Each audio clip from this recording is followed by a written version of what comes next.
What would you do if the person meant to enforce the rules was the one breaking them the most? I never imagined I'd see an HOA president running for her life across my property, screaming in terror as two furious geese chased her down. But that's exactly what happened the day Karen thought she could strong-arm me into getting rid of Bonnie and Clyde, the best security team money couldn't buy. 5 years ago, I left the chaos of city life behind and bought my dream home on the outskirts of town. You know that feeling when you finally find the perfect place? This was it. A little over 2 acres of land, just far enough for my nearest neighbors to have privacy without total isolation. It was peaceful. Quiet. Mine. Sure, technically, the neighborhood fell under an HOA's jurisdiction, but the original board was made up of reasonable folks. Good people. When I moved in, they assured me my small vegetable garden and modest flock of chickens wouldn't be a problem. The unofficial motto around here had always been live and let live. At first, I kept things simple: some raised garden beds, heirloom tomatoes, and peppers. Then came the chicken coop, stocked with 6 happy hens laying the best eggs I'd ever had. It was my own little slice of paradise. But it wasn't until I added Bonnie and Clyde that I realized what true peace of mind felt like. If you've never met a Roman tufted goose, let me tell you, these birds don't play. They're not your average park geese, waddling around begging for breadcrumbs. Bonnie and Clyde were built like feathered linebackers, standing over 2 feet tall and weighing nearly 20 pounds each. They had razor-sharp instincts, piercing blue eyes that missed nothing, and a territorial drive that made the best guard dogs look lazy. At first, I got them for practical reasons: they're excellent at controlling weeds and keeping pests away. But soon, they became something more: legendary protectors of my land. One spring, my security cameras caught 2 separate attempted break-ins within a month. The first guy had a crowbar in hand, until Bonnie came charging at him like a linebacker. He dropped his tool and ran for his life, disappearing so fast he might have broken a record. The second intruder made it halfway over my fence, until Clyde let out a warning honk so loud and vicious that the guy tumbled backward onto the sidewalk, losing a shoe in his escape. Even the local sheriff had a good laugh watching the footage. "You ought to rent these birds out to the department," he joked. They became local celebrities. The UPS guy started texting before deliveries. "Are the guard geese secured?" Neighborhood kids would gather at the edge of my property, calling out, "Mr. Goose! Mr. Goose," hoping Clyde would strut over and honk at them. Life was idyllic, my farm was thriving, and I had zero regrets about moving here. Then Karen happened. I first met Karen at an HOA meeting that summer, right after the long-serving president, Rick Thompson, announced his retirement. He was an older guy, reasonable, fair, he kept things running smoothly without micromanaging. When he stepped down, the board welcomed Karen as his replacement, a woman who, from the moment she opened her mouth, made it painfully clear that she did not share his philosophy. She stood at the podium in a crisp white pantsuit and 3-inch designer heels, completely impractical for a neighborhood where half the driveways were gravel. Platinum blonde hair and the unmistakable "I need to speak to the manager" cut. Her first official address to the community felt less like a welcome speech and more like a corporate restructuring announcement. "It's time to restore standards," she declared, scanning the room like a hawk. Property values have been neglected for too long. It's time to clean up this neighborhood. The way she said, "clean up," made my stomach turn. And when her eyes landed on me, I had a sinking feeling that I knew exactly what, or rather, who, she had in mind. Within a week, violation notices started raining down like confetti at a parade. Mailboxes that had stood untouched for a decade were suddenly deemed non-conforming, trash cans left out a minute too long. Fined, a garden hose not coiled properly. Violation, it was clear Karen wasn't just enforcing rules, she was hunting for problems. I wasn't the first target, but I knew it was only a matter of time. 3 days after her speech, a white envelope appeared on my doorstep. Inside, printed in bold red ink, was my official notice. Unauthorized livestock on property, immediate removal required. I stared at the letter, then at Bonnie and Clyde, who stood by the porch watching me with their usual mix of curiosity and judgment. Well, I muttered, guess the honeymoon phase is over. I wasn't about to roll over and comply. I marched inside, pulled out my HOA documents, and flipped to the section on livestock restrictions. There it was in black and white, cows, pigs, and horses were explicitly prohibited on properties under 1 acre. Nothing about poultry. Nothing about waterfowl, even better. The original developer's covenants, which superseded any HOA amendments, specifically allowed poultry on lots over 1 acre. My property was double that. I made copies, highlighted the relevant sections, and called the HOA office. Karen herself answered, her voice dripping with fake sweetness. When I politely explained the legal distinction between livestock and poultry, her tone changed instantly. The board has reinterpreted the rules, she snapped. Your geese are a nuisance, they disturb the neighborhood with their honking. I knew this was nonsense. The only noise complaints I'd ever received were from the intruders my geese chased off. I'd be happy to address any formal noise complaints, I said, keeping my voice level. Could you tell me who filed them and when? There was a long pause.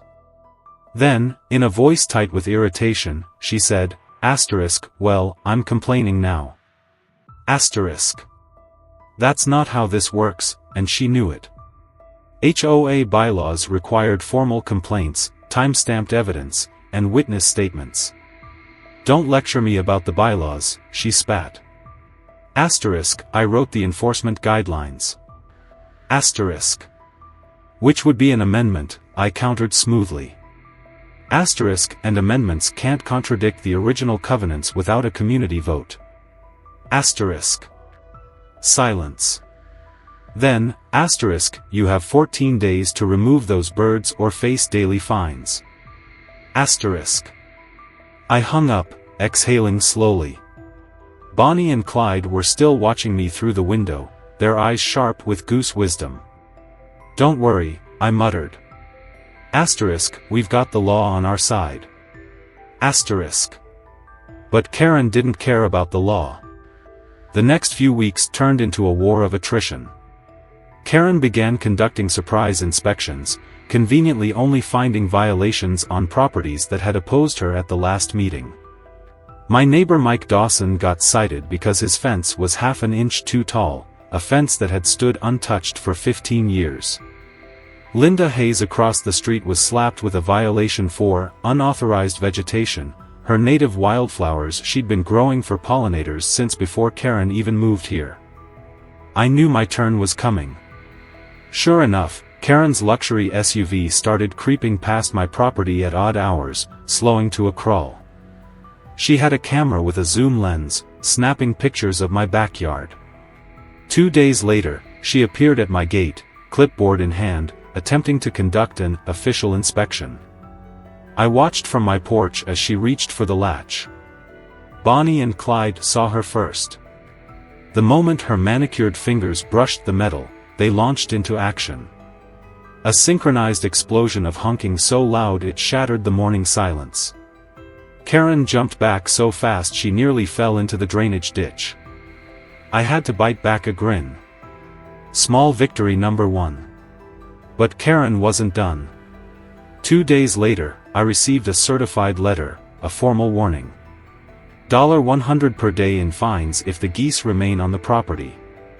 I decided I was done playing defense. At the next HOA meeting, I walked in prepared for battle. I handed copies of the bylaws to every board member, along with a legal opinion from my cousin, who happened to be a real estate attorney. When it was my turn to speak, I stepped up to the podium. I'd like to address the improper enforcement actions that expose the HOA to legal liability. The room shifted uncomfortably. Karen's face turned a shade of crimson I didn't think was humanly possible. She tried to cut me off, but Greg Sullivan, the HOA vice president, cleared his throat. I think we should review these documents before proceeding with any fines, he said. The decision has already been made. Karen snapped. Greg raised an eyebrow. Actually, he countered, enforcement actions require board majority approval, not unilateral decisions. Karen's jaw clenched. Small victory number 2. But this fight? It was far from over. Karen didn't take humiliation well. Losing control of the HOA meeting only made her double down, turning what should have been a simple disagreement into a full-scale war. The very next morning, I woke up to find another violation notice pinned to my door, this time, for excessive noise. It was laughable. My geese weren't any louder than the dogs that barked up and down the street, and certainly not as noisy as the landscaping crews that roared through the neighborhood every Saturday. But this wasn't about noise. This was about power. And Karen was escalating. That week, my neighbor Mike got hit with another violation, this time, for a fence that was suddenly deemed too weathered. Linda Hayes, the woman with the wildflowers? She found herself cited for overgrown vegetation, a ridiculous claim, considering her garden had been featured in a local magazine just last year. Only people who had opposed Karen at the last HOA meeting seemed to be getting cited. Coincidence? I didn't think so. I wasn't the only one taking notice. One evening, as I was setting out fresh water for Bonnie and Clyde, I heard a quiet knock at my front door. When I opened it, I found Greg Sullivan, the HOA vice president, standing there with his hands in his pockets, looking uneasy. "Listen," he said. "Off the record, you should know Karen's been pressuring the board to pass a vote against you. She wants a new amendment banning geese outright." I let out a slow breath. There it was. "She doesn't have the votes yet," he continued, "but she's working on it. She's trying to bribe the other board members, offering to waive their violations if they support her." I clenched my jaw. This wasn't just about HOA rules anymore. Karen was actively manipulating the system to punish anyone who opposed her. "Thanks for telling me," I said. "I'll handle it." And I did. That week, I went door to door, visiting neighbors one by one, documents in hand. I wasn't just fighting for my geese anymore, I was fighting for everyone who had been targeted. What Karen didn't realize was that her overreach was backfiring. 3 of my neighbors, inspired by my stand, went out and bought their own geese, small backyard flocks hidden in their fenced yards. Karen wanted a zero-goose neighborhood. Now she had 4 times as many to deal with. But Karen wasn't backing down. With the HOA vote looming, she tried another underhanded move. One morning, I got a call from Animal Control. "We've received a complaint about your property," the officer said. "A report that your geese are aggressive." I nearly laughed. I knew exactly who filed that report. When the officer arrived, I greeted him with a printout of the HOA bylaws and footage from my security cameras proving that no one, not a single person, had been on my property to experience an attack. That was when Karen made her boldest move yet.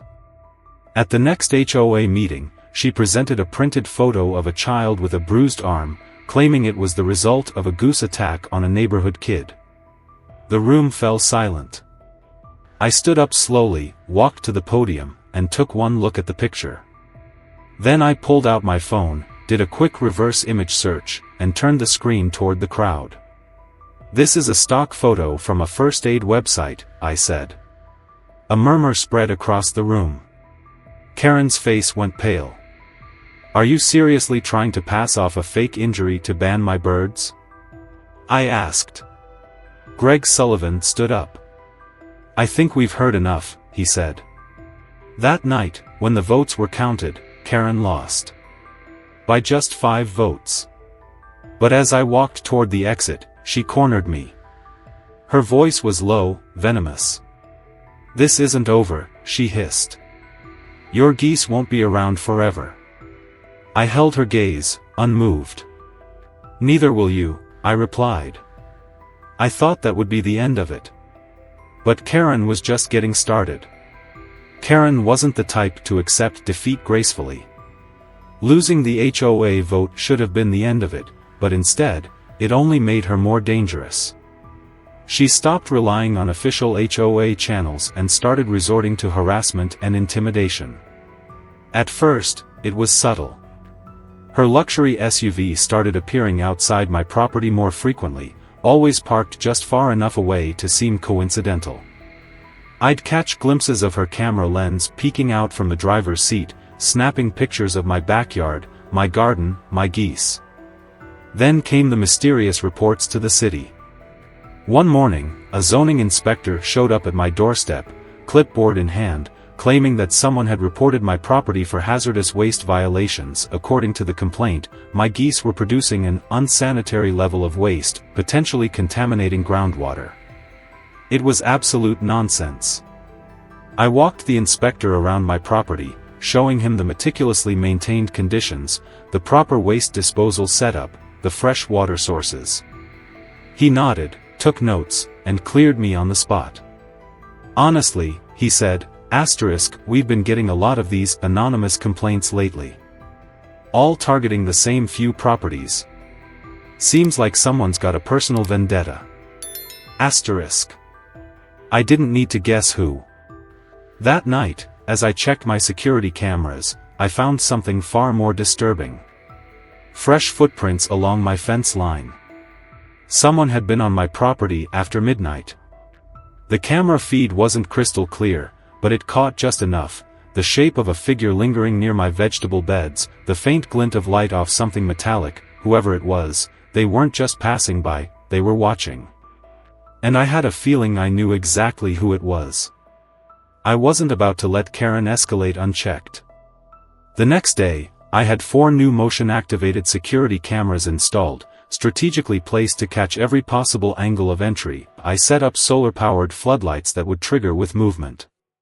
And just to be safe, I moved Bonnie and Clyde's feeding station closer to the front of the property, ensuring they had a full, clear view of anyone approaching. The very next morning, my precautions paid off. It was just past 10 o'clock when I heard it, Bonnie and Clyde's unmistakable alarm honk, This wasn't their usual territorial warning, this was the sound they made when they had an intruder in sight. I grabbed my phone and rushed to the window, heart pounding. And there, standing right in the middle of my garden, clipboard in hand, was Karen. She had actually climbed my fence. The audacity was staggering. I stared in shock as she casually strolled between my vegetable beds, stopping every few steps to snap photos. I hit record. This wasn't just a violation of HOA policies, it was a crime. She had trespassed onto private property with clear intent. But Karen was so focused on documenting her imaginary violations that she didn't notice the real problem. Bonnie and Clyde had spotted her. They moved in perfect unison, wings slightly raised, necks extended forward. Karen was completely oblivious. Not even when Clyde let out a deep, throaty hiss, the universal goose signal for, "You're about to regret this." She didn't realize what was happening until they charged. The moment Karen turned and saw them coming, her entire body locked up in pure terror. For a split second, she was frozen. Then instinct kicked in, and she ran. Straight into the wrong direction. Instead of heading for the fence, she bolted deeper into my yard, weaving between rows of tomato plants and knocking over trellises in her blind panic. Clyde reached her first, delivering a well-placed nip to the back of her designer pants. She let out a scream so loud it probably shattered glass somewhere in the next town over. "Oh my God, call them off." Asterisk, she shrieked. I leaned against my porch railing, sipping my coffee. I had never seen someone run so frantically in heels. Bonnie, not to be outdone, flanked her from the left, cutting off her route toward the side yard. With military precision, the geese herded her toward the worst possible escape path, asterisk asterisk straight into last night's rain puddle, asterisk asterisk. Karen's pristine white pants met an explosion of mud. She stumbled, slipped, and landed hard on the damp ground, arms flailing. Asterisk, you're gonna pay for this. Asterisk, she howled, struggling to scramble to her feet. Interesting legal argument, I called, asterisk, considering you're trespassing on private property, asterisk. Her frantic gaze darted to the gate, finally remembering it existed. She sprinted for it, Clyde and Bonnie still close behind, keeping her momentum going. By the time she fumbled the latch open, practically hurling herself onto the sidewalk, her hair was a mess, her face was red, and her once impeccable outfit looked like she had just barely survived a natural disaster. Several neighbors had come outside, drawn by the commotion. Karen, panting and covered in mud, pointed a shaking finger back at my property. Asterisk, I was conducting an official HOA inspection, asterisk, she sputtered. I held up my phone, still recording. Asterisk, inspections require 48-hour written notice, Karen. Also, they don't involve climbing fences, asterisk. The murmurs from the gathered neighbors grew louder. Then I dropped the final bombshell. Asterisk, and, by the way, trespassing is a criminal offense, asterisk. Karen's face went completely pale. She whirled around and practically threw herself into her SUV, speeding away before she could humiliate herself any further. I let out a long breath. Bonnie and Clyde stood at the fence line, watching her retreat, their heads held high. The war wasn't over. But today? Today was a victory. Karen's trespassing stunt should have been the final straw, but she wasn't the type to go down quietly. Instead of cutting her losses, she doubled down on her tactics, trying to rewrite reality itself.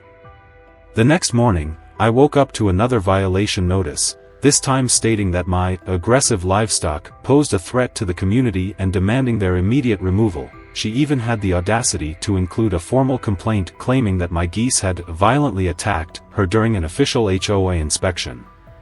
But the real kicker? Karen wasn't just going after my birds anymore. She was trying to get my entire property condemned. That same day, a city inspector arrived at my doorstep, clipboard in hand, a look of awkward sympathy on his face. I hate to say it, but we've received an official report about potential contaminants on your land, he explained. Asterisk, someone claims your geese are creating a serious health hazard. Asterisk. I almost laughed. Karen had officially lost it. Instead of fighting the claim with just words, I led the inspector around my property, showed him my waste management setup, my clean water supply, and even my vet records proving my geese were well cared for. He took one look at the pristine conditions and shook his head. Asterisk, yeah. I don't see a problem here, asterisk, he admitted. Asterisk, honestly, we've been getting a lot of these bogus reports lately, always from the same person. Asterisk. That's when I knew Karen had finally overplayed her hand. She wasn't just harassing me anymore. She was weaponizing city resources in an attempt to destroy my home. And she wasn't as sneaky as she thought. That afternoon, Greg Sullivan, the HOA vice president, called me directly. His voice was tense. We need you at the next emergency HOA meeting, he said. Asterisk, something big is going down. Asterisk. When I arrived at the clubhouse that evening, the tension in the air was thick, but what I didn't expect was who was sitting at the head of the table. Not Karen. Greg. And next to him? Judge Henry Whitmore, one of our longest-standing residents. I barely had time to process what was happening before Greg cleared his throat and called the meeting to order. We're here today to address a serious matter involving misconduct from our board president, he announced, his voice steady but firm. Karen, who had been sitting smugly in her usual spot, visibly stiffened. What followed was a complete unraveling of her entire operation. First, Greg presented a series of security footage clips showing Karen's unauthorized trespassing on multiple properties, including mine. Then, Judge Whitmore stood and announced that formal criminal charges had already been filed against her for trespassing, harassment, and filing false reports. But the real bombshell came when Greg displayed a search warrant for Karen's home. Earlier that morning, the sheriff's department had executed a raid on her property. What they found? An entire shed full of stolen items. Garden decorations. Small tools. Bird feeders. Wind chimes. And, most damning of all, a vintage copper weather vane from an elderly neighbor's property, a piece that had gone missing months ago. Karen had been stealing from the very people she claimed to be protecting. The entire room erupted in shock. Neighbors who had once blindly supported her sat stone-faced as the reality of who Karen really was sank in. She tried one last desperate defense, standing up so fast her chair nearly toppled. Asterisk, this is a setup. Asterisk, she shrieked. Asterisk, this is slander. I've done nothing wrong, asterisk.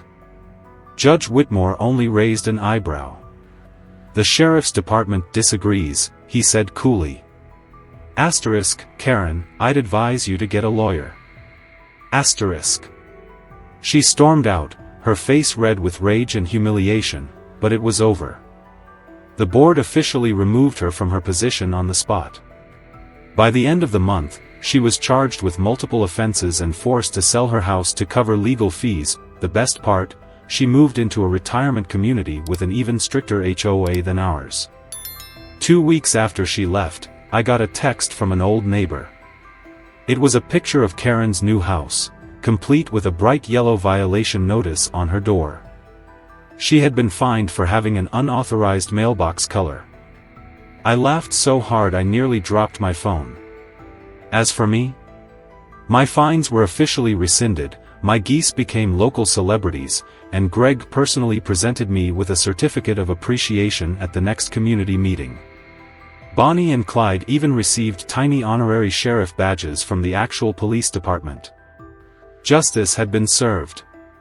So the next time someone asks me why I keep geese instead of a dog, I just smile and say, because they once saved an entire neighborhood from corruption. And if you ever find yourself at war with an HOA Karen, might I suggest investing in a pair of Roman tufted geese? Have you ever felt powerless against HOA, or Karen, rules? Share your experiences below, let's see who had it worse, asterisk asterisk.